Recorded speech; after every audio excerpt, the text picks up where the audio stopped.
God bless our America and God bless our troops. Thank you, thank you, thank you. 话才刚说完，马上回头捂嘴咳嗽。拜登在纽泽西宣传基础建设计划，一下台还用同一只手和群众握手拥抱，全程没戴口罩，遭抨击防疫观念零分。不过，拜登和习近平的峰会现在有谱了。That neither China nor Russia will be attending the summit in person at the leader level. Largely, it seems, due to COVID-19. 大陆国家主席习近平确定不会去罗马参加 G20， 中美两国已经敲定年底前透过视讯方式举行双边会談。不過 G20 前各國軍事動作頻頻。This is Australian warship 155.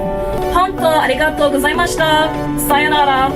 约出澳洲和美国、英国、日本联手在南海大规模军事演习。美国海军日前又公布核动力潜舰卡尔文森号和日本护卫舰加贺号齐航画面，似乎要警告中俄军舰绕行日本的挑衅行为。我国に対する支持活動を意図したものと考えられます。而针对外交部长吴钊燮访欧行，大陆外交部发言人赵立坚更是直接点名怒批台独。吴钊燮是典型的台独分裂分子，他四处窜访的真实目的是鼓吹台独分裂主张。北京一边秀武力与西方国家抗衡，也持续在国际社会对台施压。